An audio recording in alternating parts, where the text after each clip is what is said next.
Hello, everyone. Thank you for joining us for today's webinar, Words That Work, Phrases That Encourage Plan Giving with Dr. Russell James. My name is Arena, and I'll be your moderator today. Before I hand it over to Dr. James, I wanted to go through a few housekeeping items first. If you have any questions during the webinar, please feel free to type them into the questions box on the bottom right of your GoToWebinar screen, and we'll do our best to go through as many as possible in the Q&A session at the end of the presentation. Also, today's schedule will be slightly different from the webinars we've had in the past. Right before the Q&A session starts, MarketSmart's founder and CEO, Greg Warner, will give a quick overview of what MarketSmart does, so make sure to stick around for that. After Greg's done, we'll dive right into questions with Dr. James. Finally, we created a short survey you'll see right as you exit the webinar, so please take 30 seconds to share your answers. Of course, as usual, feel free to learn more about MarketSmart and planned and major gifts marketing on our website, www.imarketsmart.com. Now, without further ado, Dr. Russell James. Well, thanks so much. I'm looking forward to presenting some of these results today. And I also wanted to mention that several of the results we're going to be looking at are brand new just with this presentation. So if you've heard me before in different places or seen different components, stay on the line because you'll see some new things that we haven't talked about before. So today we're going to talk about words that work, the phrases that encourage planned giving.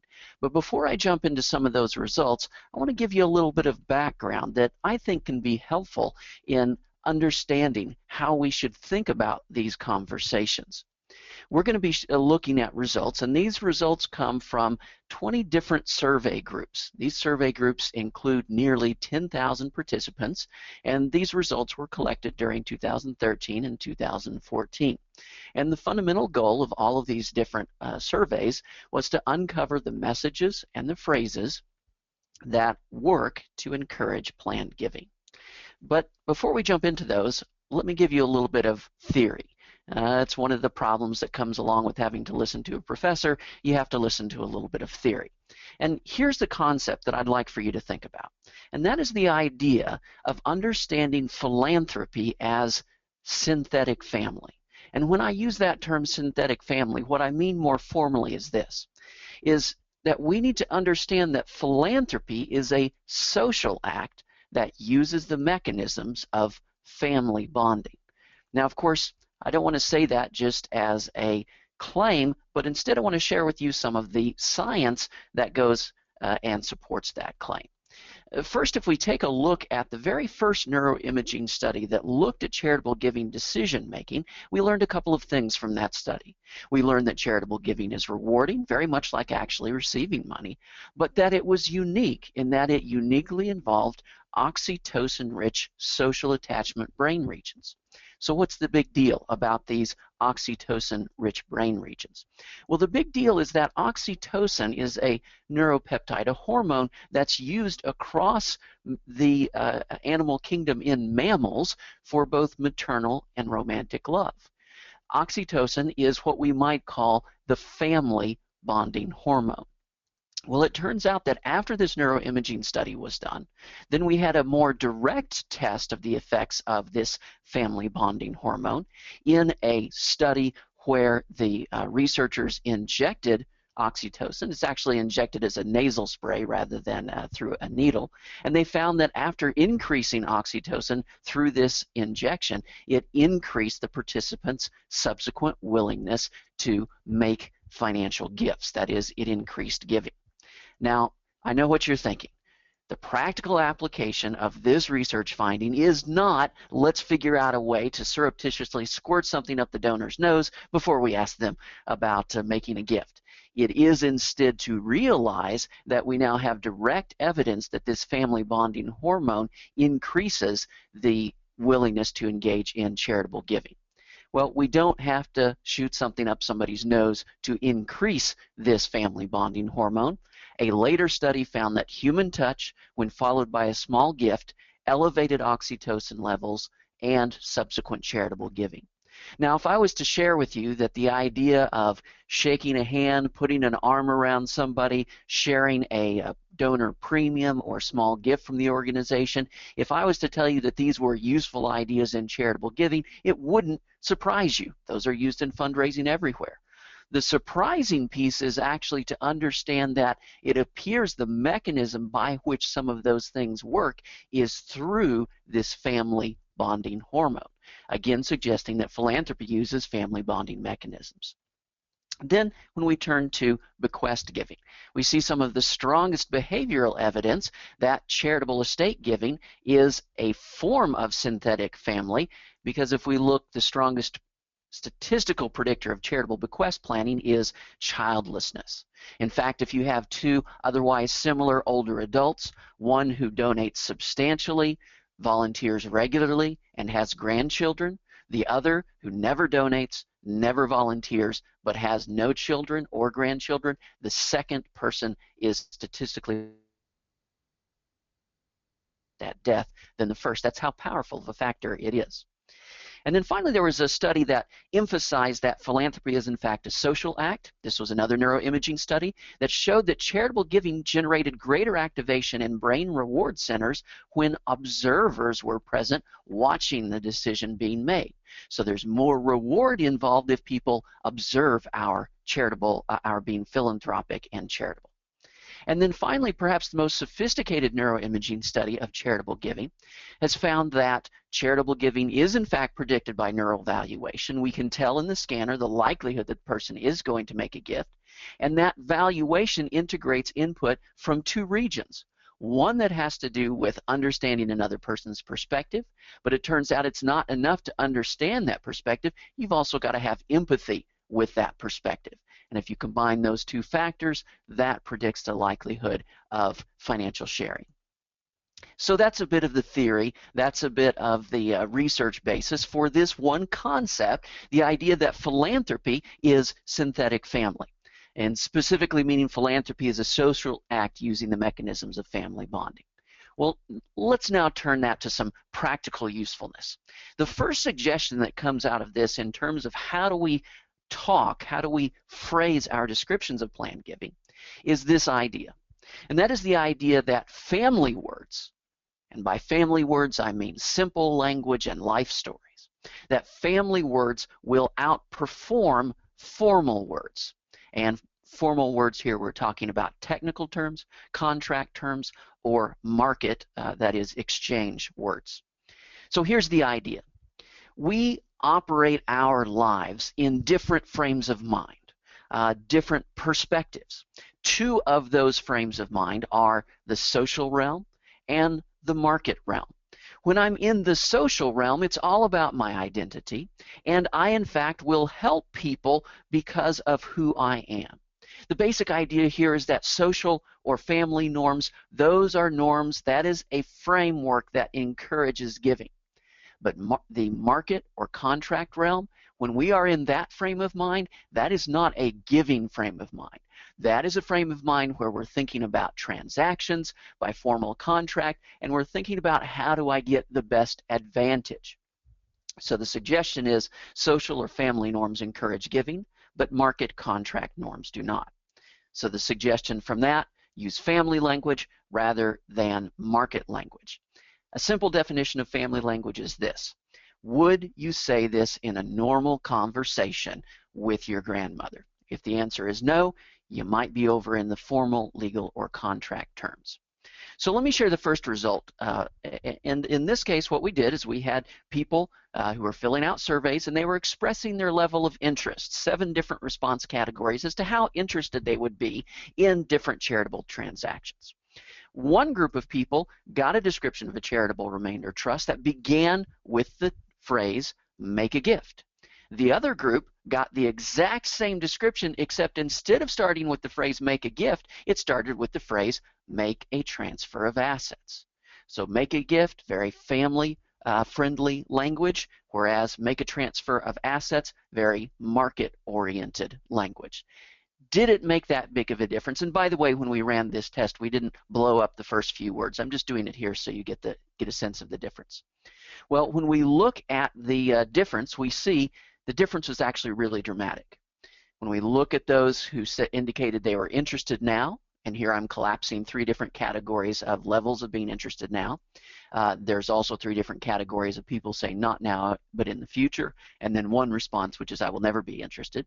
We see that simple change of language, from changing the language from make a transfer of assets to make a gift, almost doubles the share of people who indicate they're interested now in that kind of a transaction. So it's not so much that we're just getting an effect, it's that we're getting this relatively dramatic effect from changing a simple word in a otherwise very long description. What about this? We tested this language, and it's the same idea. This time we're looking at describing a charitable gift annuity. Once again, for the heart language, we'll use the simple term make a gift. And then we contrast that with the much more market-oriented language, enter into a contract with a charity where you transfer your cash or property. Now, let me mention when we're looking at these results that, number 1, this language in blue is perfectly valid legal language. I teach charitable gift planning at the law school here at Texas Tech, and it's a perfectly acceptable way of describing it. The reason we pick this language is actually not because we wanted to come up with this phrase and test it. It's because this is a phrase that's used in a number of charitable organizations' gift annuity brochures. So we didn't make up this language on our own. What was the difference? Well, we used more market-oriented, contract-oriented language, and we got even worse results. As you can see here, the moving from the contract language to the gift language now more than doubles the share of people who are interested now in that particular transaction. Similarly, moving to the contract language more than doubles the share of people who say they will never be interested in that kind of a transaction. We actually see this result consistently across a number of different results in a number of different groups. Now, as I'm bouncing through these results here, I'll mention to you that we're actually looking at different groups of people. So this previous result was looking at 1,100 respondents that were in groups A and B. This next result, we're looking at another 1,400 respondents that were in group F and G. And the point is that we just keep switching up the groups because we want to make sure these differences are coming from the language changes and not just because the groups themselves happen to be different. So here's our next result. We have an identical description of a charitable remainder trust. The only difference being in one description, we actually called it a charitable remainder trust. And by calling it a charitable remainder trust, it actually made a substantial impact on the share who said they were interested now. What's happening here? Well, what appears to be happening is that when people encounter this unfamiliar market-oriented language, if you ask the average person on the street, what is a charitable remainder trust? They're not going to be familiar with that. Seems very technical, very contract-oriented. The first response is, I don't want to have anything to do with that. The same thing here, we look at identical descriptions of a charitable gift annuity. In one case, we actually call it a charitable gift annuity. Now, for those of us who have been in plan giving for many, many decades, charitable gift annuity is as familiar as any other word we might use. But for folks on the outside, it's not. Annuity is very much a financial, contract, market-oriented term, and simply adding that description cut that interest in half. Now, by the way, and we'll look at this a bit later, but that top description was the highest rated description that we got from everything we tested as far as descriptions of charitable gift annuities. And then finally, with a remainder interest deed, also known as a retained life estate, when we added the actual term to the description, it had a substantial effect in reducing the interest in the product. So this is frustrating for me. I teach charitable financial planning both online and on campus here at Texas Tech in our financial planning program, and so it's almost like I feel you need to learn these terms, but ultimately we don't want to start out conversations using these terms. And again, it's important to keep in mind, these are all just initial responses. These are starting out conversations. We have to be a little bit careful about throwing in those kinds of terms when we're starting out conversations. And then finally this. If we want to talk to people about the idea of making a gift to charity in a will, it is very difficult for me not to use the term bequest gift. I've used it for years. I can tell you as a lawyer, I use it inappropriately. I simply use it to refer to any kind of estate transfers rather than a transfer of personal property in a will. But it turns out that bequest is one of those terms that has a dramatic negative effect on people's interest in engaging in the transaction. Whether it's the formality of the term, the fact that it's a more legal contract term, whatever the case is, we see the result here where we essentially cut the share of people who are interested in half by using the term bequest. But I got to tell you, we tested this term bequest in about 8 other comparisons in other plan giving instruments. Every single time we added the term bequest to a description, it just killed the interest. And this is simply one example of that effect. Now let's take a look at how these formal terms affected people based upon their race, gender, and age. And what we see here is kind of interesting. If we look at it, and these are the same results we just looked at in the last few slides. If we look at these top 3 formal term phrases, we actually see a substantial difference between the reduction in interest between men and women. In other words, we get a stronger reduction in interest from females than from males. But notice the bottom line is it's bad for both groups. And in fact, if we look at the bottom 3 results, we get pretty similar results between males and females. So in some cases, it's a worse result for females than males. In some cases, it's about the same. But in all cases, the formal terms are simply a bad way to introduce any plan giving vehicle. And then we also see for the older respondents a somewhat reduced effect in some of them. But again, it's still negative across the board, appears to be never a good idea when you're introducing the charitable term. So here's the idea. The idea is use family words, that's simple language and life stories, not formal words. Why? Because philanthropy is a social act using the mechanisms of family bonding, so we want to use words that are appropriate for that. Next, I want to turn to another idea, and this is the idea that social examples influence charitable estate decisions. Why might we expect that? Because philanthropy is a social act. So social examples, what we call social norms, can be quite powerful. And to share the results of this, I want to share the results from recent research that was conducted in the UK, which is very impressive research because unlike simple surveys or experiments, these were real people actually going through their estate planning processes. So these are 3,000 individuals working with a large solicitor firm who completes the estate planning documents through phone interviews so that they do a high volume. And unbeknownst to them, people were randomly assigned to one of 3 groups.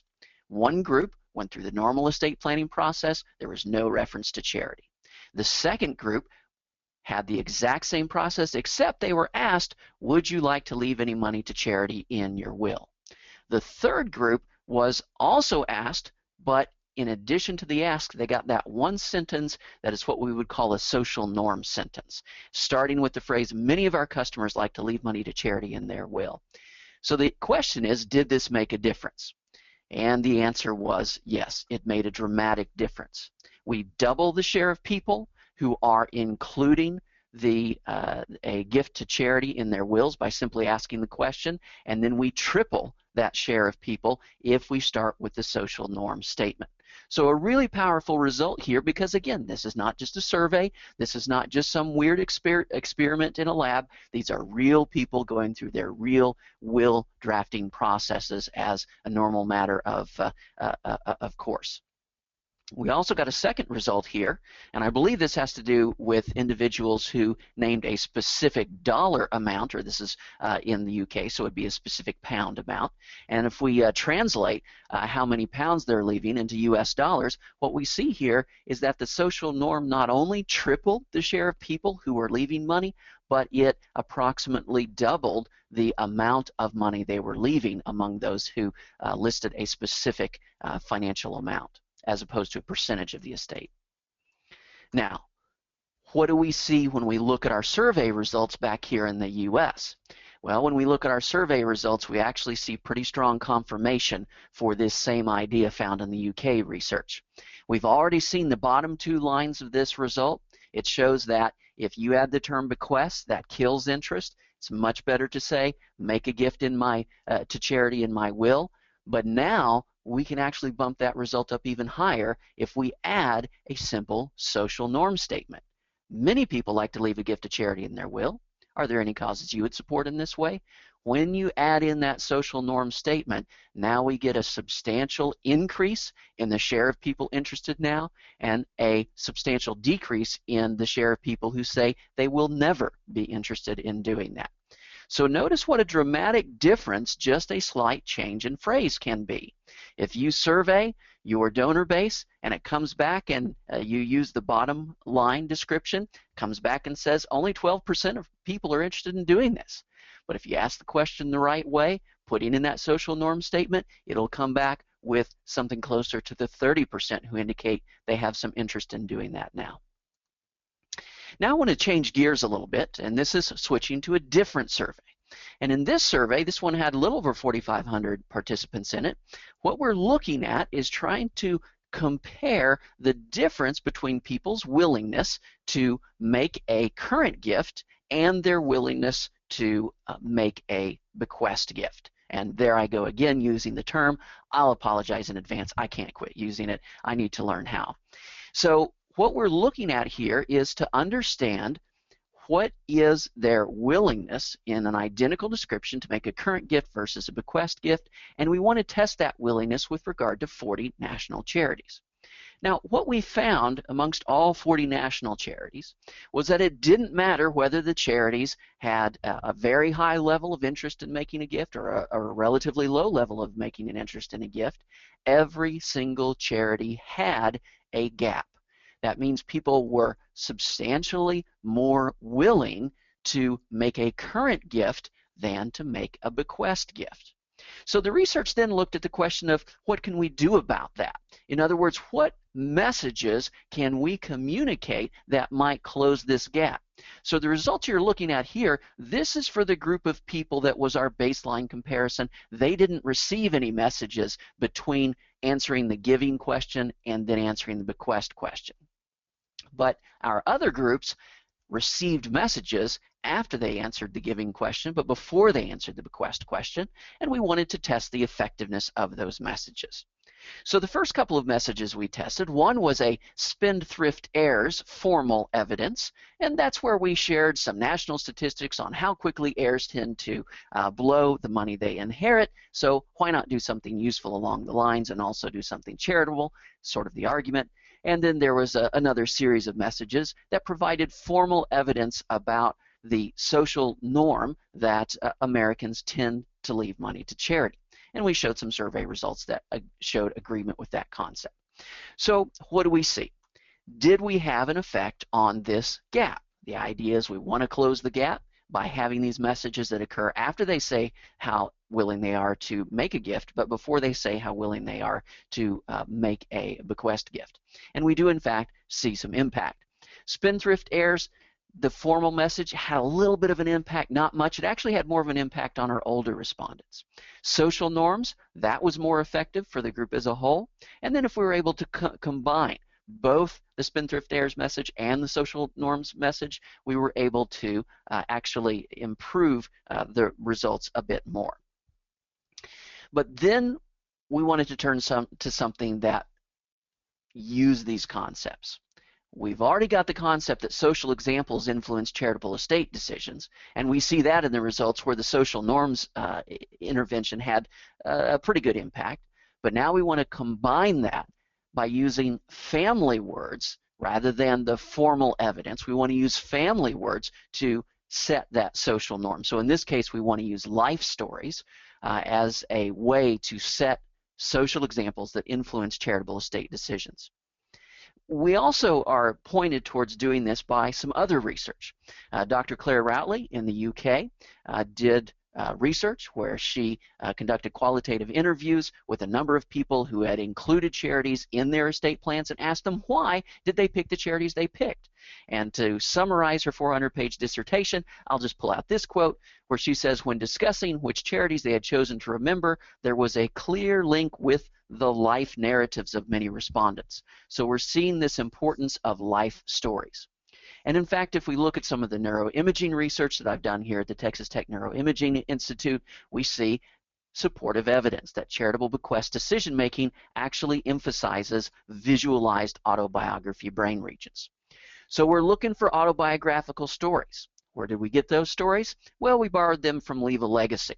They have a series of stories, very short, only about 75 words apiece, that shares a number of individuals who had died and who had made a gift, and their gift reflected their life story and continued to have an impact today. When we shared those stories, we got the best result we had gotten with any of our interventions, suggesting that sharing stories that set this social norm, that this is a normal thing to do, to include a charity in the bequest, that it was effective. And then we did one thing different. We took those stories and we changed them from deceased donor stories to living donor stories. So for example, one of the brief stories starts with school janitor Lester Holmes died in 1992. We simply changed that to school janitor Lester Holmes signed his will today. And everything else went into the future tense in terms of the effect it would have. And notice what happens here. We actually got by far the best result by telling brief living donor stories. So again, these are only about 50 or 75 word stories. Another thing to notice here is that if we look at the older adults, we start out with a larger gap, that is a 14-point gap on our 100-point scale, but by the time we're using living bequest donor stories, we're actually able to make that a smaller gap. So I mentioned we used these messages and we tested them on 40 different charity types. Which of the 4 message types worked best for which of the 40 charities? Well, it won't take you much to try to memorize this because every single time the living donor stories outperformed all of the other messages that we tested. Which charities saw the biggest improvement? Actually not a shock here. The stories featured gifts benefiting wildlife, dogs, and youth. And the largest improvements came from charities representing wildlife, dogs, and youth. However, it's useful to know that these stories of wildlife, dogs, youth, and there's also one about a hospital chapel and a symphony, those stories were the most effective intervention at increasing willingness to make a charitable gift across the board to all sorts of charities. Why? Because we're setting a social norm that this is an appropriate thing to do by sharing these brief living donor stories. What was the effect of more stories? Well, as we can see here, we broke the groups up. Some received 4, some received all 7.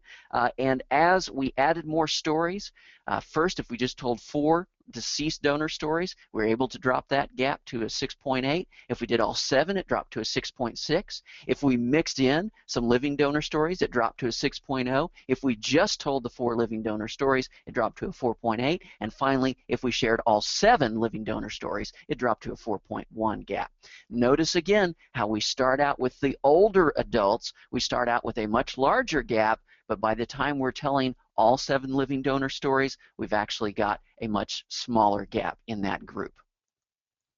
So, suggestions here: consider telling as many life stories of living planned bequest donors in as many places as possible. These are just short, very quick, snippet type stories. Why? Because it helps to set a social norm by an example that uses appropriate language, in this case, life story language. Now I want to shift gears a bit here as well. This is the idea of considering bequests to friends and families as a tribute bequest. When we look in the neuroimaging lab, and some of the research that we've done here at Texas Tech, we find that bequests to friends and family members, as compared to contemplation of charitable bequests, more heavily involve brain regions of emotion and memory. So the question comes up, can a charitable bequest represent a loved one and thereby connect with this memory and emotion? So it's the idea that the friends and family, in particular the family, these decisions are much more emotionally charged, much more charged with memory. Can we connect into that emotion and memory by making the charity represent the individual? Well, going back to Dr. Ratley's research, we see that when we ask people why, when she asked people why they selected the charities they selected, we see this representative language. People are using language that indicates that the cause or the charity is simply a substitute or standing in the place of a loved one. I support things like cancer research because people I've known have died. An animal charity as well, I had a couple of cats. The loved one doesn't have to be a person necessarily. So since we see this happening, many charitable bequest gifts appear to be in honor of a loved one. We wanted to see what happens when we specifically ask about making a charitable bequest honoring a friend or family member. So to test this, basically, we first asked the question if they had a friend or family member, in some cases living, some cases deceased, who would have appreciated or would appreciate their support for the organization type. And if so, then we asked them to write 25 words about the relationship, or actually when we did this in the scanner, we asked them to think about this relationship, and then we asked them the bequest question again. This is the same bequest question that they've already answered before, but now we're asking it in the form of a bequest gift honoring a friend or family member. So new neuroimaging results just out from the lab. When we look at comparing a normal charitable bequest decision with a tribute bequest decision, what we see in the relative activation in the brain is, number one, much more activation with these tribute bequests if there is a friend or family member connection than with the initial question when they answered the question about making a charitable bequest to the same organization earlier. And it turns out that these areas of activation are areas that are consistent with the neural activation associated with using more memory and more emotion in those decisions, suggesting we can actually make that connection in the brain. Well, that's the brain. What happened in the actual survey when we did this? Well, what happened in the survey is that for those who had a family member connection, we saw a relatively dramatic increase in their willingness to leave a charitable bequest. So if we look at the bottom of this slide, this shows the share of people who report having a friend or family member connection with the particular charity type that was tested or cause that was tested. And so what we see here is that somewhere between a quarter to a third, depending upon if we're talking deceased or living, somewhere between a quarter and a third of people will indicate when reminded, oh yes, I have a family member or a friend who is connected with this cause. Notice also that our older respondents were more likely to report having a friend or family member with a connection to the cause. Then the top of the slide, this shows the change in their willingness to leave a bequest on that 100-point scale.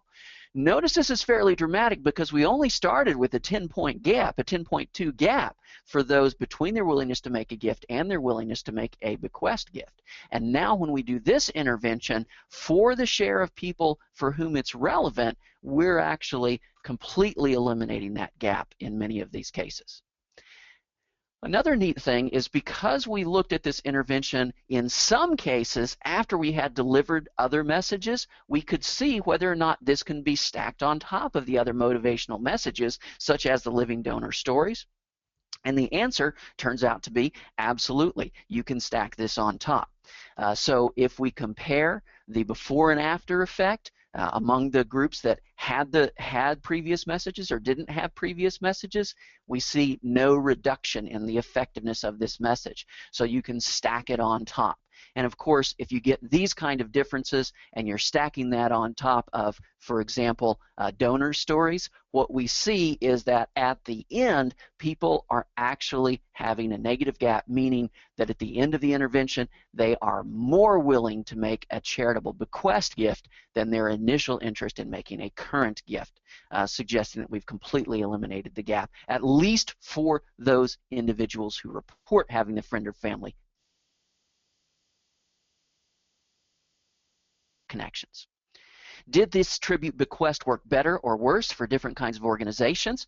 For example, we looked at American Cancer Society, we looked at Ducks Unlimited, 40 different organizations. Well, it turns out that it worked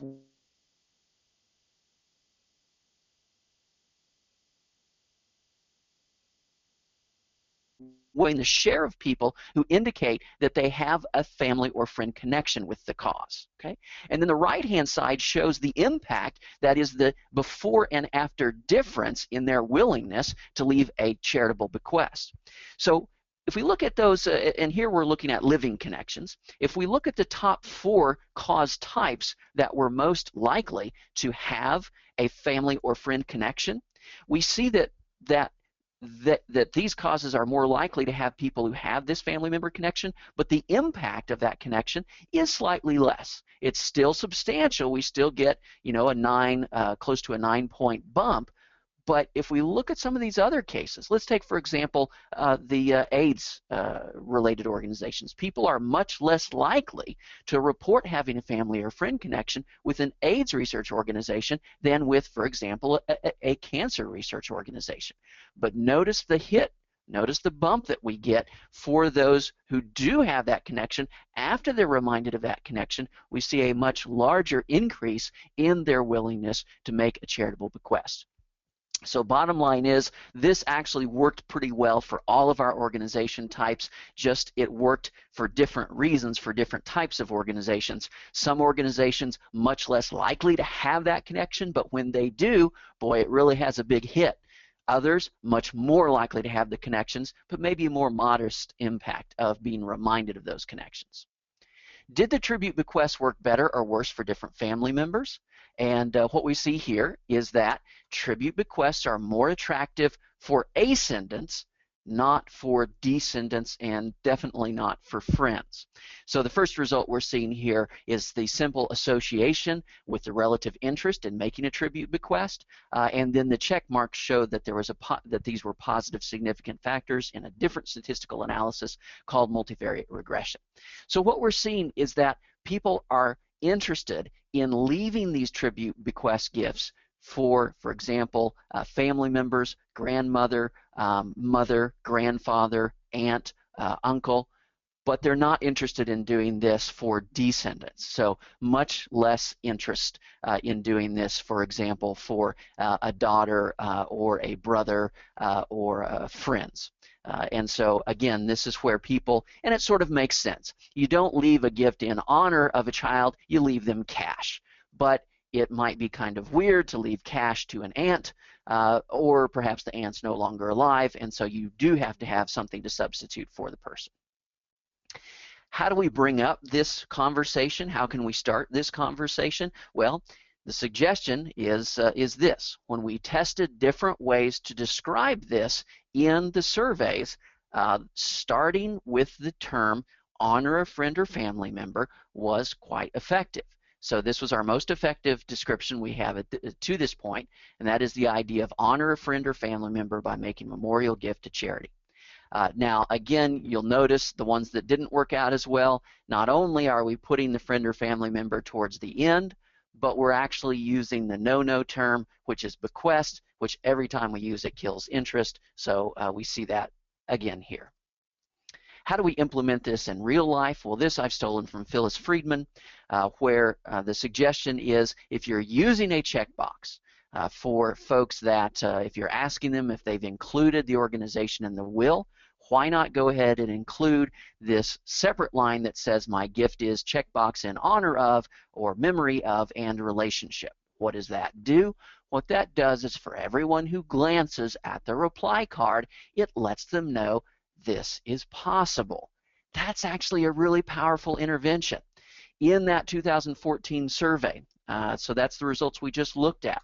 1 out of 4 folks increased their intention to leave a charitable bequest when they were given this option to honor a friend or family member by making a memorial gift to charity in my last will or testament. So it's not a universal solution, but for about 1 out of 4, which is about what we saw in the previous survey, the share of people who actually had friend or family member connections, for about 1 out of 4, it provides a nice bump in their interest in making a charitable bequest.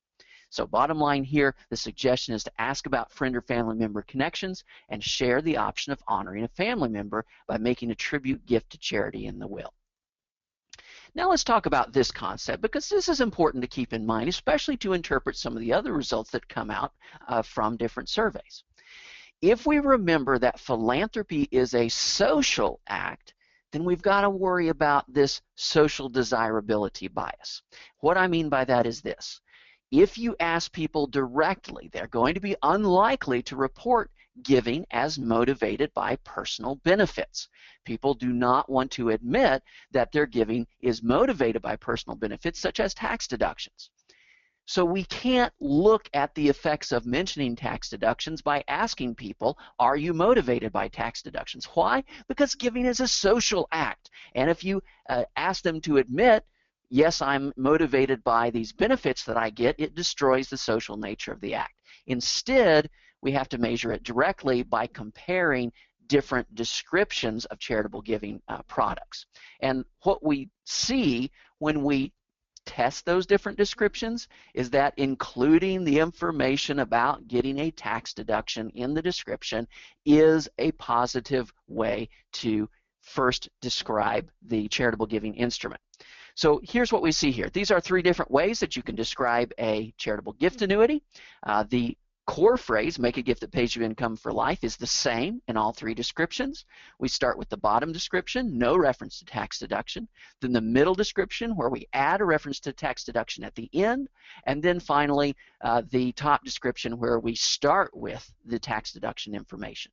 Notice how, as we include the tax deduction information, it improves the results, and as we pull it to the front, it improves the results even more. Let's then look at a different description. Here we're looking at a retained life estate, and again, it's the identical description, except in the bottom line, we have no description of a tax benefit. In the middle line, we add the description of a tax benefit at the end, and in the top line, we add the description of a tax benefit at the top. And we're seeing the same results, where as we add that tax description benefit and as we pull it to the front, we're getting better and better results. And notice here, just as a side note on methodology, these groups, we've flipped them from the previous slide. So the groups that were, so for example, the group that was on the top here was group F in our different groups. That was the same group that was on the bottom in this previous slide. So the idea is here, these are purely driven by the phrasing changes. These are not differences in the group, because we're rotating the groups. We rotate the groups again, and here we're looking at a charitable remainder trust description. Again, the charitable remainder trust description is identical, except no reference to tax deduction in the bottom. We put a reference to tax deduction almost at the beginning and the middle, and then we pull it all the way to the beginning and the top, and we get this nice consistent result that says putting it in helps, starting with it also helps. But we've always got to keep in mind social desirability bias, meaning that, hey, it's a good idea to note the benefits, which we see here in those previous results, but keep in mind philanthropy is a social act, so we don't want to identify the personal benefits as the motivation. This is something that's motivating for other people, not for the person you're talking to, but you want to mention it anyway, right? Because it's a social act, so you don't want to destroy the social nature of the act by suggesting that the motivation is for the benefits, but you do want to mention the benefits. So for example, you wouldn't say people join the Legacy Society so that everyone will know how philanthropic they are, right? Because that destroys the social nature of it. It's suggesting that it's a selfish thing to do to join the Legacy Society. Instead, we might say something like, people who join the Legacy Society make a second gift because their example can influence others to make the same commitment. Again, keeping in mind this is a social act, and even if there are benefits, we got to make sure that we don't identify those benefits as the motivation. Now I want to turn to an important concept when we are talking about estate planning, and that is talking about charitable estate planning, and that is dealing with this issue of avoidance. Here's the unfortunate reality. Regardless of terminology or packaging, if you're talking to somebody about estate planning, you're talking about planning for their own death. It's a strong reminder of the reality of one's own mortality, and we've got a lot of experimental research that shows there are consistent reactions to mortality reminders. The first reaction of most people to a mortality reminder, a reminder of their own personal mortality, is avoidance. Now, we can see this concept of avoidance in a number of different ways. Avoidance might be expressed in distraction. Oh, I'm too busy to think about that right now. Or differentiation. It doesn't apply to me right now. Or denial. Oh, those worries are overstated. Or delay. Oh, I definitely plan to think about this later. Or simply depart. I'm going to stay away from that reminder. Now, maybe those of you who have worked in planned giving for a number of years have never experienced individuals expressing these forms of avoidance. But I've got to say, from years in planned giving and in estate planning, you see this all the time. When people are faced with the likelihood of doing something, they delay, or they depart, or they deny, or they distract. Think about it this way. When I give a seminar on estate planning, and I have given many, many seminars on estate planning. Those seminars don't bother me because I'm talking about the audience's death and their planning. But to actually attend a seminar on estate planning, you've got to be thinking about planning for your own death. And there is a bit of psychological discomfort that comes from contemplating our own mortality. And for most people, most of the time, the initial reaction to that kind of information is going to be expressed in some form of avoidance. So, how do we get around this initial response of avoidance when we want to talk about charitable estate planning? We've got to recognize that personal mortality topics are subconsciously aversive to most people most of the time.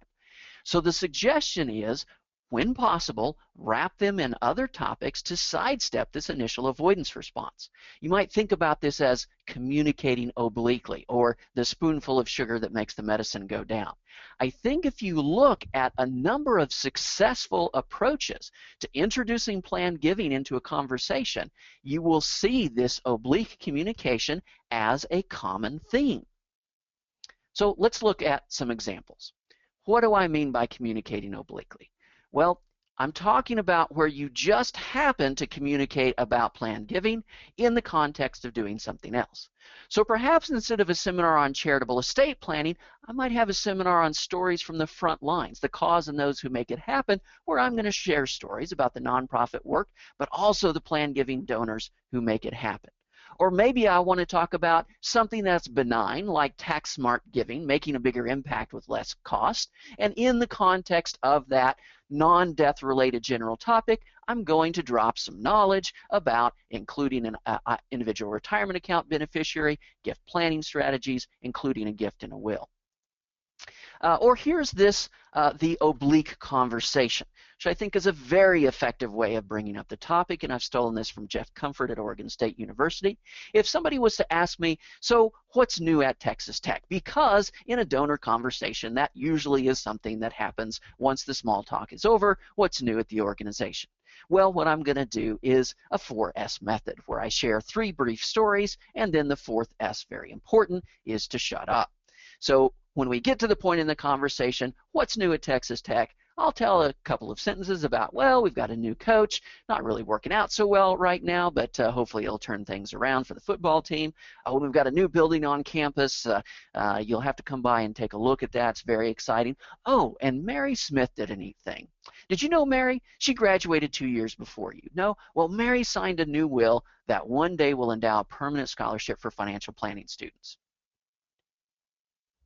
And the 4th step is that silence as I take a drink. Why? Because if the person is interested in pursuing that conversation, you're going to hear a different response. If the person isn't interested in the conversation, you're going to hear, so tell me about that new building. How would I find that on campus?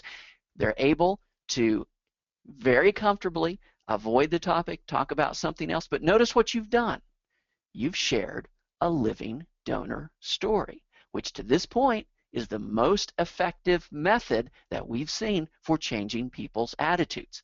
And if they are interested in having that conversation, you have obliquely opened up that possibility and you can have that conversation. Notice that this is a common theme. We don't come at this topic like a bulldozer. We come at this topic obliquely. Or what else? The oblique survey. In the middle of an 8 to 10 question survey of opinions about the organization, the person's connection to the organization, what they care about, we throw in a sentence like this. Many people like to leave a gift to charity in their will. If you signed a will in the next 3 months, what's the likelihood you might leave a gift to charity? And then they can rate their likelihood. Notice why this is effective. If we want to gather information about people, and I oftentimes see people in plan giving and they'll send out a mailing and they judge that mailing based upon how much information they've collected. That is, how much people have told them about their willingness to the current state of their plans. Well, if you really want to collect information, then collect information. And you can do it through a methodology such as using a survey. And notice what we're doing in this question. We've introduced the social norm, so we're going to push people towards that more positive effect, and we've introduced delay. If you signed a will in the next 3 months, what's the likelihood you might leave? I'm not asking something personal. I'm not even asking about your current plans. I just want your opinion about something hypothetical, and I've made it very soft and easy because we're talking about something hypothetical in the future. So I'm using that concept of avoidance and including it in the delay. You're going to get a much, much higher response rate if you take this kind of approach than if you just do the, hey, we're going to send you a letter telling about how great we are and check the box here if you want to include us in a plan. This will get a much higher response rate because we're approaching it obliquely. We're not sort of leading with death. We just happen to include this question in the mix of some other questions in the same topic. And then obviously, if we've got somebody that says, "Yeah, I definitely include you in the plan," find out you're not currently in a plan. You want to have conversations with those people. Or this, I love this as an example of oblique communication. And this was from a Journal of Gift Planning article in 2008 where a charity was having difficulties trying to figure out why won't people come to our gift planning seminars. They couldn't figure out why, hired a consultant. The consultant said, okay, let's set up a focus group to find out why people won't come to our plan giving seminars. Well, it turned out that by giving the focus group, getting donors together, asking them about why won't people come to these, in the course of asking them about that, people would ask about what's a CRT or a CGA, and they'd explain it to them. And guess what happened? The next day, there were gifts generated from those conversations because people had learned about plan giving. They'd learned about it obliquely. They wouldn't come to a plan giving seminar, but they'd come to a focus group that says, can you help us figure out how come nobody comes to plan giving seminars? That's the essence of oblique communication, and in this case, they found it to be very effective. And then think about the oblique investment. How is death insurance sold? Look, we all know what death insurance is. It's like fire insurance pays you if there's a fire, flood insurance pays you if there's a flood, death insurance pays you if there's a death. But think about how death insurance is sold in this country. Well, number one, we don't call it death insurance. We call it life insurance. But beyond that, notice how very little pure life insurance is sold. In other words, life insurance is combined with all these other crazy financial investment products. Life insurance is combined with, oh, this is going to build value over time. It can help for the retirement. It can help for the kids' college education. We're always doing this mixing with life insurance, and that's the kind of life insurance products that are one-on-one sold. Why do we do that? You could have automobile insurance that built up cash value over time, but we don't do that. You could have other types of insurance that also had this mixing of investment products and all that sort of thing, but we don't do that. We only do that with death insurance. Why? I think it's about being able to communicate obliquely. We don't just want to talk about death because that creates an avoidance response. Instead, what we want to do is we want to mix it with other topics so that we can have an oblique conversation where we just on the side reference death. Or how about the oblique will kit? instead of doing the standard, hey, check here if you want to get a will kit. If you're thinking about death, we'll send you all our death stuff. Change the name a little bit.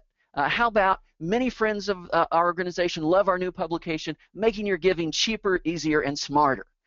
And what they're going to get is, of course, a planned giving brochure where we're going to mix in some giving techniques such as giving appreciated stock. And then we're going to mix in, oh yeah, naming as a retirement account beneficiary for the transfer on death beneficiary. Or we're going to mix in some estate planning with some other things. So if we think about that bequest decision-making process as moving into 3 stages, most people are in the I don't want to think about it category. If we want to move them to yes, then we're looking at communicating obliquely. We want to present information wrapped in a non-death related package. If we want to move people from yes to now, we've now got to motivate them with non-death related reasons to act. The issue is this: why now? If I'm not going to die tomorrow, why not deal with all this unpleasantness later? You can't successfully argue with people the reality that you might get hit by a truck tomorrow. It's simply not psychologically effective. Instead, we need to attach a non-death related negative outcome to the later. So what would this be? Well, maybe it's something as simple as our campaign to reach 100 planned bequests ends in 3 months. Won't you consider joining these others? You can act later, but then you'll be left out of the group, so it's a good non-death related reason to act now. Or we have a matching grant that'll pay 10% of planned bequest up to $10,000 per donor signed before November 1st. You could do it later, but there's no match. Again, a non-death related reason to do it now. Or for the technically minded folks, the 75-20 rates went up. If you don't sign the remainder interest deed in the next 30 days, your deduction could drop.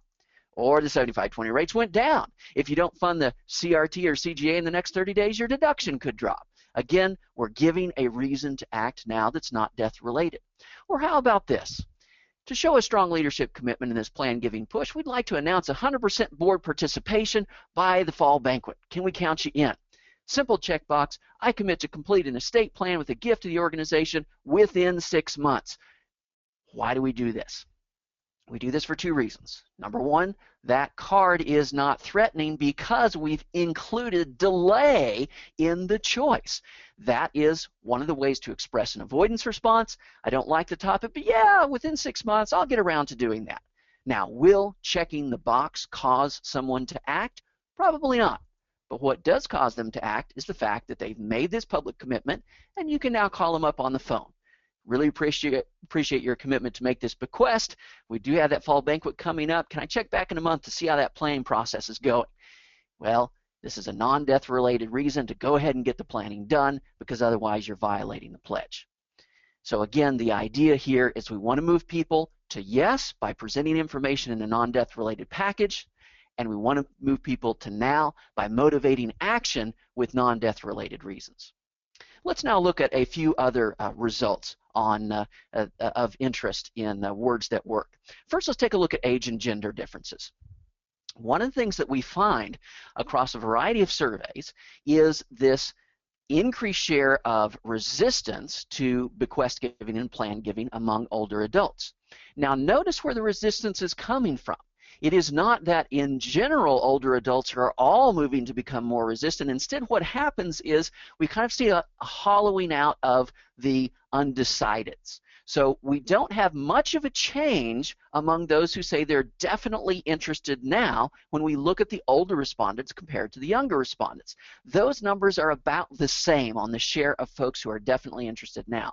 It's just that among older adults, we get a much larger share that are 100% committed to this idea that I will never be interested. So that's the bad news. But what's the good news? The good news is that the same results show that even though older adults are initially more resistant to bequest giving, they actually turn out to be more responsive to charitable bequest marketing. So we saw this when we were sharing our different stories. We started with those who had no message, and notice that red bar, that's the gap for the older adults compared to the group as a whole. And notice how the relative size of that red bar compared to the black bar, as we introduce more and more messages, that gap gets smaller and smaller and smaller until at the end, when we're sharing all 7 living donor stories, it actually reverses and the older adults are more responsive. are more open to making a charitable bequest. We see the same thing when we look at tribute bequest. If we ask them about the idea of a tribute bequest concept, older adults are more initially resistant. That is, there's a larger share who say, no, I'm not interested in that. But once we actually go through the process of reminding them, larger share of older adults have those family member connections, and we get ultimately a better response in the older adults than in the younger adults. Now, if we look at some gender differences, when we look at the gender differences among the different plan giving products, we see that women have relatively higher interest in cash gifts, about equal interest for bequest gifts, but lower interest for other planned giving gifts. As we increase complexity, the gap between men and women increases. So again, another reason to avoid introducing the concepts with a lot of complexity. You may have to get into that complexity later, but don't start with it. A few other phrasing odds and ends to end our seminar with here that might be of interest. What about some other estate giving phrases, or the idea of leave a legacy or continue my support? Well, when we tested leave a legacy, it didn't really help much. It was not helpful to use that phrase. So at this point, we'd say it wasn't that great. What about continue my support?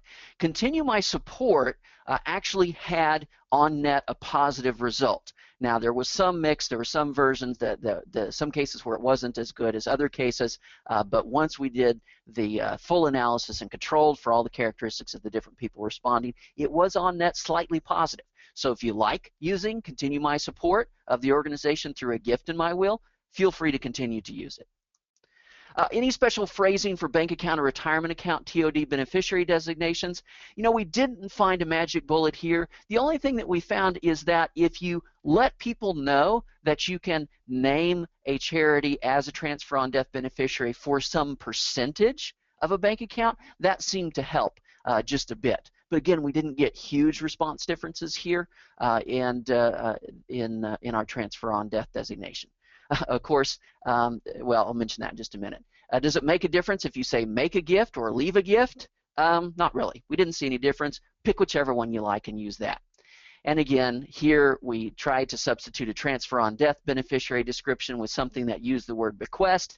And hey, you've already heard this story before, but whenever you use the term bequest, it kills the interest. It's even worse than saying transfer on death. Makes it much worse. Are people responsive to leaving a percentage of the estate, specific dollar amount, or unspecified? Well, what we see here is that unspecified gets the highest level of interest. If you ask them about making a specific dollar amount, the interest is lower. If you ask them about making a percentage gift, the interest is even lower again. That doesn't mean you shouldn't ask them for the percentage gift, because those tend to generate actually more dollars at death. But the point is, there's going to be some more initial resistance to it. It might be best just to talk about it in unspecified terms rather than specific. So in conclusion, what are the takeaways? Well, I want to suggest this. Philanthropy is synthetic family. It's a social act that uses the mechanisms of family bonding. If you keep that in mind, it will help you make decisions on how to communicate and who should be communicating with supporters. Use family words. That's stories and simple words, not formal words, when you're introducing gift planning concepts. Use social examples and use social norms, because this is a social act. Tell life stories of planned bequest donors. And folks, it's okay to talk about benefits, but we got to talk about them in the right way. Don't destroy the social nature of the act. Reference the benefits, but don't indicate that those are the motivating factors. You can ask about family connections to the cause and give the option of a tribute gift in the will. When we're talking about estate planning or death-related topics, think about communicating obliquely. That is, using non-death-related packaging. And finally, you got to keep communicating to older donors. So that's a bit about words that work. I'll go ahead and end it there. My time is up until after Greg talks. I think I get a chance to answer some questions. So I'll turn it over to the folks at MarketSmart at this point. Thank you, Russell. Now, as I mentioned earlier, before we go into the Q&A session, our CEO, Greg, will do a brief presentation about MarketSmart and the solutions we've developed based on Dr. James's research. Hi, everybody. This is Greg Warner, Thank you so much for being part of this presentation, and thank you, Dr. James. Wow, I think my head is spinning. This is a lot of great information, and we really appreciate everything that you do for our field. It's just fantastic. And we have really interesting and amazing questions, intriguing questions, I should say. And so I'm only going to be a minute, so stay tuned, please, and you'll hear some of these great questions, and you can keep asking them, and we'll go from there. So I'm going to talk real briefly in case you're wondering about who we are and what we do. We're really a major and planned gift marketing company, and we offer products and services to help make you a hero. Our mission is very simple. It's to help nonprofits uh, increase revenues and do that uh, only by decreasing your costs. It's really important. Increase revenues and decrease your costs. And people used to tell me that that wasn't possible, but we've figured out how to do that. And just for example, a recent campaign we conducted for, I'd say, not quite a mid-size, maybe a small to mid-size organization, and we generated 3,675 responses from planned gift prospects. I know it's a walloping number, very big. 2,700, over 2,700 either already left a gift, requested information, or were willing to consider this kind of gift. Here's our map from our software dashboard that shows where all these people are located so that fundraisers can decide where to go first. This is a pretty successful one, so it's going to be hard to decide. Here's the stuff that's really amazing, is that 65% of these respondents are over 60 years old. 23% over 70 years old and 5% over 80. Kind of makes sense because sadly, people may not be living that much longer than 80 anyway. And furthermore, 26% have no children. This is powerful. How did we do it? Well, of course, we've been working with Dr. James and learning what words work, and we've been employing them and testing them on our end. And thank you, Dr. James, for always being available to answer my questions and my staff and our friends, and working in concert with great folks like our good pal, Phyllis Friedman, who's just been blazing new trails in helping us to test these. But we also employ engagement fundraising products and services. And engagement fundraising, to put it really simple, gets donors to share their stories. That's what engagement fundraising really is all about. And we have 18 tried and true campaigns that we use as our services that align with our products really well and get the kinds of results that I was just describing. So the big question is really, can your vendor deliver these kinds of results? If not, and if you're interested, on the left-hand side of our website, there's a Get a Demo button, and I should let you know that we don't have salespeople. We call our staff solutionists. They do not earn commission. We never force people to sign year-long contracts. If anything, it's our clients that ask us to sign contracts. You can stop working with us at any time. And you do not have to buy our website system, and you can still get tremendous results. So it's all, again, about less costs and better results. And you can request a demo anytime by going to our website at imarketsmart.com. But you don't want to take my word for it, do you? Maybe see what others are saying.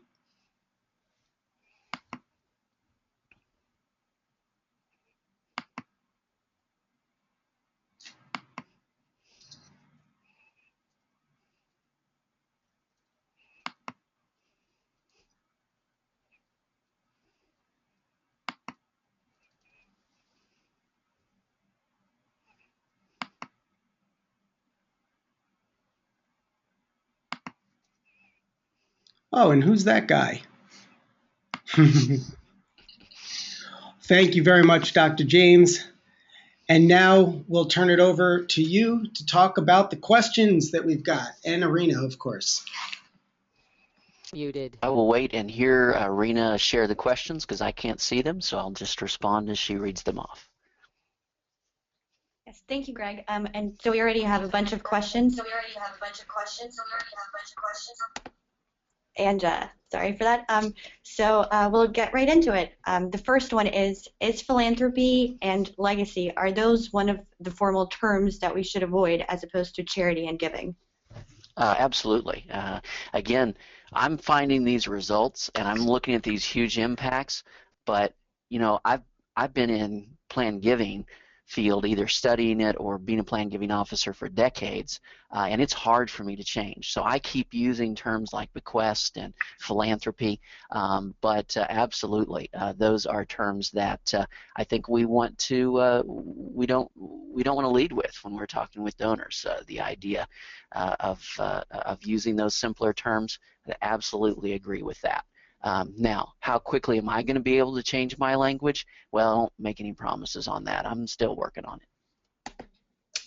Thank you. Here's another one. I'm in the midst of a CJA marketing campaign. The postcard dropped last week and will be followed up with an email. Would it be a good idea to leave out CGA and lead with benefits and end with learn more about how this can benefit you, essentially leaving out the CGA from the entire email? So here's what I think. Number one, the most important thing is whatever you send it out, always send it out 2 different ways. Why? Because that's the only way you can learn. You need to become a learning organization, and I have a selfish reason for doing that. If you learn something, I want you to share it with me, because that's what I'm trying to do all of the time.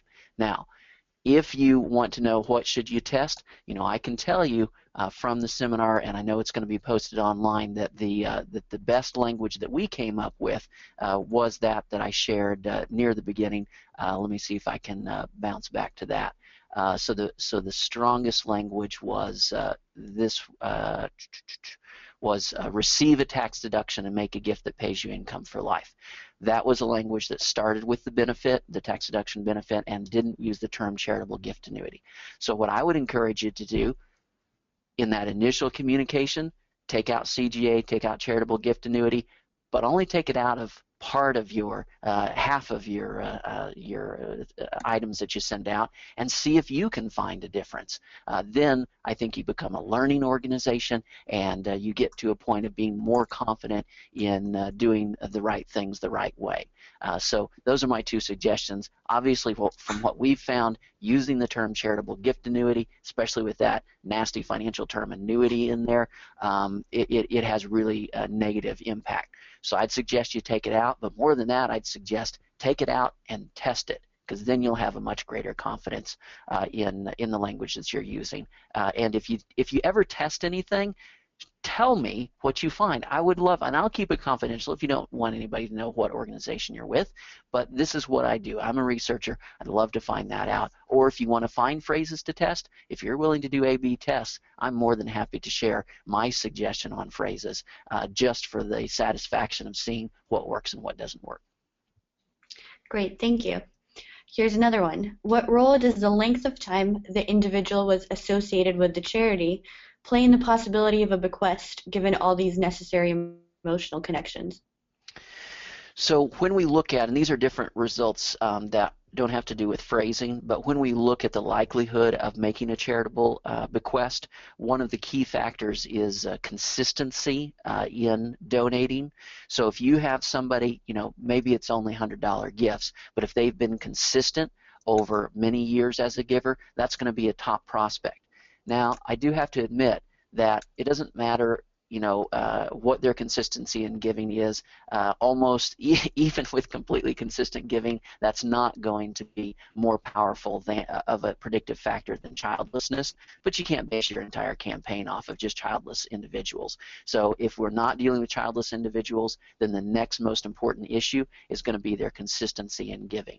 Having said that, keep in mind that people, as they approach death, in the last 8 to 10 years prior to death, we see a dramatic drop-off in their participation in charitable giving. So don't let them fall off your radar, especially your oldest adults. If they were friends with you earlier, make sure you keep up that contact with them, even if they haven't given in 5 years, because that's actually the typical process we see for folks who actually transfer dollars to charity at death, is that most of them are no longer donors right before death. Now, if they are, that's great. That's a great indicator, but don't let them fall off your radar, especially your oldest folks. Thank you. Do we know if adding check boxes about making a gift as a tribute or to honor someone might suppress response due to adding more options? We have found that giving people too many options, especially online, can decrease the response rate. Yeah, that's an interesting point. Obviously, you can make things too complex, and people just sort of, just sort of drop the whole thing. Here's why I like the idea of adding in that option. Number one, if you're using a checkbox that says, check here if we are in your plan, let me tell you what, that checkbox isn't getting checked, right? I mean, folks, look, when you use that kind of response mechanism, you get horrible results. I mean, I've seen 1 out of 10,000 that comes back when you use that kind of a hard ask, is what I'd call it. Okay, so if you're going to use that kind of a response, then at least throw in this category. Why? Because it's going to introduce the idea. What I'm trying to accomplish by putting in that second checkbox isn't necessarily a higher response rate. What I'm trying to accomplish is to introduce the concept. So for the folks that glance at the response card, don't return it, they at least know that it's possible, because we see that for 1 out of 4, just finding out that it's possible increases their interest in potentially making a gift. Now, if you want higher response rates, then my suggestion is, instead of asking the hard question, which we know is going to cause people to react with avoidance, you ask the soft question, which was the opinion question that we looked at earlier, which was this idea of, hey, if you happen to be completing a will in the next 3 months, what's the likelihood you might include a gift to our organization? So it's an opinion question. You put it into the future, and then I'm just asking an opinion, and okay, we have a range of responses there. That's not going to hit with that avoidance response because it's a much softer question, and yet you're collecting the information that you really need. Because look, people think that the most important thing is we want to know if we're in the will. Honestly, the most important thing is to know if you're going to be in the next will, because chances are the will they have right now isn't going to be their last will. So we almost are more interested in what their attitude is towards a future gift, because that's what really counts. We see, in fact, that the majority of all charitable bequests come from plans that were added within 5 years of death. And so, again, there is some instability in these plans at the end of life. So we want to ask these questions maybe in a little bit softer way, and it's really going to change your response rate. So far longer answer to the question, but it brings up a good point. If you get things too long, then you're going to reduce the response rate. Great, thank you. Here's another one. If we shouldn't use the word bequest or planned gift, what should we call it? Making a gift isn't really specific. Should it be make a gift and then describe naming us in your will, or transfer of stock, etc.? So I know that for the bequest gift, instead of bequest, the phrase to use is gift in a will. You actually, from the written version, we found that it worked fine to even say gift in a last will and testament, which seemed a little formal to me, but it didn't really drive the results down. So the phrase you want to use is gift in a will to remove that phrase of the bequest gift.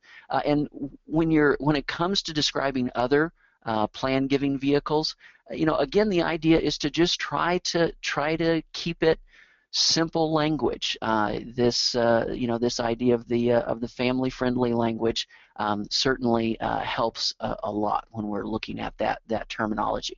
So if you look at the phrase, for example, what was our best phrase in describing a charitable gift annuity? Hey, are you interested in it was receive a tax deduction and make a gift that pays you income for life. Okay.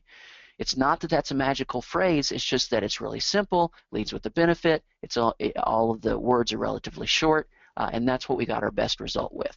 And I think that general principle is going to be describe the animal, don't give the name of the animal up front. Now again, keep in mind all of these responses that we're getting, these are responses to our initial description of the gift planning vehicle. It doesn't mean that you can't ever use these terms at some point in the conversation. It just means when we first talk about it, or if we're doing a mailing or something where we're trying to plant the seed of the idea, let's leave those technical terms at home and let's try to keep things simple. So I'm not going to say bequest gift. I'm going to say gift in a will. I'm not going to say charitable gift annuity, that blah, blah, blah does this. I'm just going to start right in with the description, receive a tax deduction and make a gift that pays you income for life. And so we can leave the technical parts to perhaps later in the conversation rather than leading with that. Great.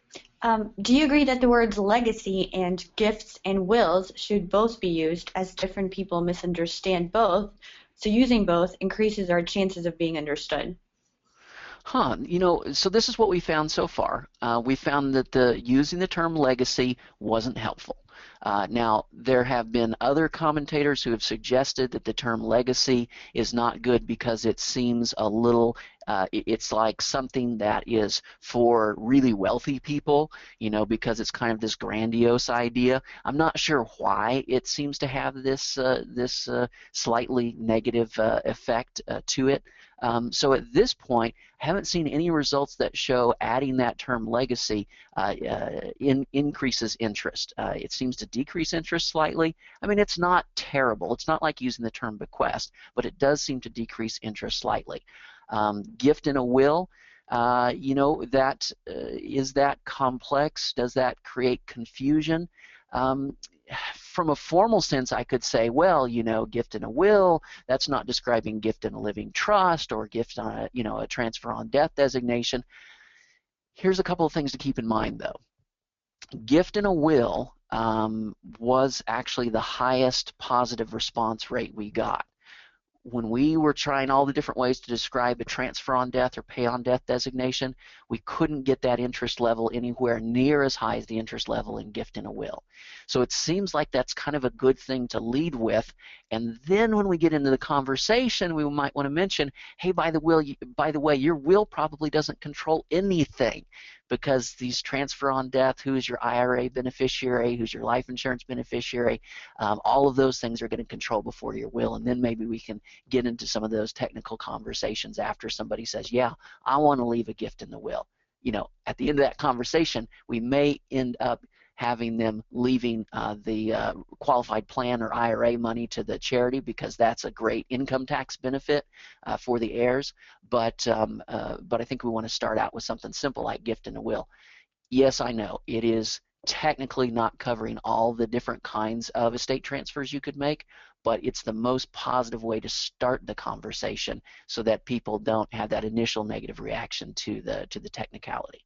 So at this point, I'm going to stick with saying the best thing we've seen so far is gift in a will. And of course, if you actually want to get really good results, you start with that opening sentence of, many of our friends like to leave a gift in their will to support our organization. Do you think that's something you'd be interested in? Because we start with some kind of a social norm statement, and that really bumps the initial interest in engaging in that. Great, these questions just keep pouring in. Here's another one. I like that in honor of messaging. Here's one challenge we've encountered. The in honor of concept adds an additional issue to consider. One, will gift, two, in honor of. This added complexity and lent itself to confusion when trying to convey a concise message. Any thoughts as to how to effectively position that in honor of message to keep it clear, non-distracting, and still communicating that a will gift is still possible without the in honor of? Yeah, this is a fairly new concept. So it's not like we have, years and years of testing different approaches to keep it simple. I absolutely agree with the ultimate goal. You don't want these things to get too confusing. But I will say that in the surveys, we were able to, two things I would say. What we actually tested in describing these in the surveys, let me see if I can find the language here, was this one sentence of honor a friend or family member by making a memorial gift to charity in my will. So I think what is probably most important is to just communicate that it's possible. Now, I think you could do that with the checkbox form that we saw from Phyllis Friedman's stuff, where you include that checkbox after the end of the checkbox. I think you could do it in a different form. I mean, you could even do it in, say, you're communicating, and you could put in 2 or 3 sentences from a donor who has done this. So that introduces the idea without having a too much of a complex response vehicle. But let me throw one thing out. There's a real challenge because a lot of folks in plan giving departments want people to reveal their gifts to them. That's a big goal, all right? You got to answer the question of why. Why do I want to tell you? Well, if you want to make a gift in honor of somebody, that's an excuse. That's a reason. You got to tell us that if that's what you want. So I think it might have the added advantage of now it creates a reason for why I need to let you know that you're in my plan, because most people won't. Most people don't. Organizations, you all are going to get gifts. More gifts are going to come in from individuals who haven't told you. Now, those might not be as large, but in general, you're going to get a larger number of them from folks who haven't told you. So there can be an advantage here beyond the complexity of if you have the checkbox, if you have the concept, it gives an excuse as to why you might want to let us know about it. So I think there are different ways of doing it. Like I say, I can tell you what I've tested, and what I've tested is this phrase, honor a friend or family member by making a memorial gift to charity in my last will and testament. That phrase bumped up the interest for 1 out of 4 folks. There's a lot more testing to be done to actually accurately answer that question of what, how do we keep it from being too complex? But I think there are ways to do that. Great, thank you. Do you think we should talk to prospects in third person? For example, we generally find that our pledges think to encourage social norming and appear less pressuring? Ooh, I like that. I think that's a good idea. I mean, obviously, when we look at the statements that were most effective, and let me take a look at it here. So, for example, many people like to leave a gift to charity in their will. That was a super effective statement for us. In the UK study, many of our customers like to leave money to charity in their will. So I like that description that the question implies, because it's less threatening. It's not saying, it's just saying this is what a lot of people do. It sets up a social norm, and it implies the idea of the question. So again, the best phrase that we've come up with so far, many people like to leave a gift to charity in their will. Are there any causes you would support in this way? So we start with the third person. Hey, here's what a lot of people like to do, and then that leads into the ask. Or, for example, when we were looking at the 4S methodology, the third story is a story about somebody else who left a gift in the will, and then the silence that allows the opportunity for the person to respond either to that story or one of the other stories. Great. Here's an interesting one. How does a donor's education level change the results? So let me see. It changes the results 2 different ways, and I haven't done the formal regression on this, so I'll just tell you from the descriptives. Number 1, in general, there is a straight line relationship between the level of education a person has and their likelihood of leaving a charitable bequest gift at death, charitable estate gift at death. So we do see that where if you're dealing with a lower educated audience, you're just going to get lower response across the board. Also, as we get into more complex gifts, charitable remainder trust, even charitable gift annuities, we see a strong relationship between the level of financial sophistication and the level of interest. So this isn't purely like, what's your highest level, what's your highest degree, but we actually asked this in the context of the survey that followed these questions. In one of the surveys was then asked a variety of financial questions, and so a lot of the people who responded relatively negatively to these complex gifts actually had a relatively low level of what you might call financial literacy. Let me give you an example. If you notice, there was that gender gap between where, as we got into the more complex gifts, there was relatively greater willingness on the part of men, who are generally less philanthropic, than there was on among women. Well, when we actually dove into that, it actually is explained by the larger proportion of women who respond to a later question. We asked them about what their investments were, and one of the questions was, do you own any stocks? A larger percentage of women respond to that question with the answer of, I don't know. And so what we're seeing here is kind of a lack of financial information, and when people have lower financial literacy, they are much more resistant to these complex type of gifts.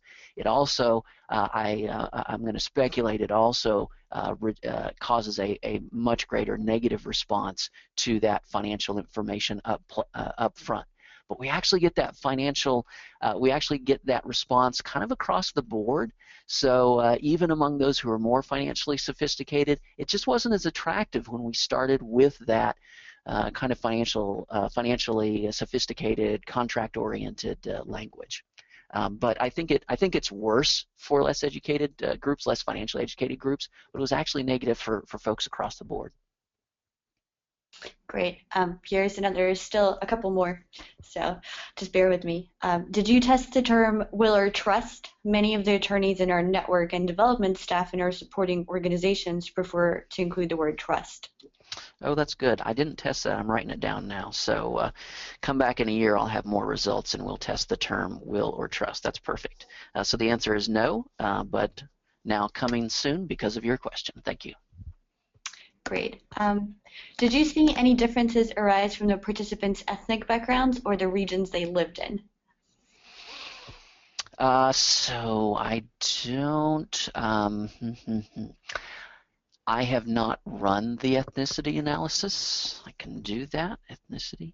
I do know in other analysis from national data sets, one of the challenges is this: when we look at those who are minorities, so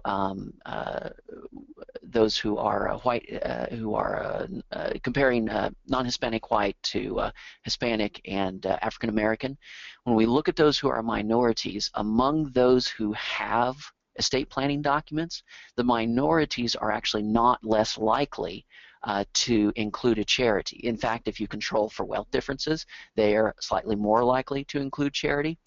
But here's the thing, they are dramatically less likely to have any estate planning documents. And so that was the real gap that we found from the nationally representative survey, not this phrasing survey, is that there were just a dramatically smaller share of minorities had planning documents. Now, for those who did have planning documents, they were just as generous. But there was this huge gap in actual document creation. So the answer to the question is no, I haven't run this breakdown by ethnicity, but certainly we can do that. And if there are any interesting results that come out of that, I'll definitely include those in later presentations. Here's an interesting one. Why do you think people are more interested in honoring a grandmother than a mother or father? I don't know. It might have to do, people were more interested in honoring an aunt or an uncle too. So there's something about this person being one step removed.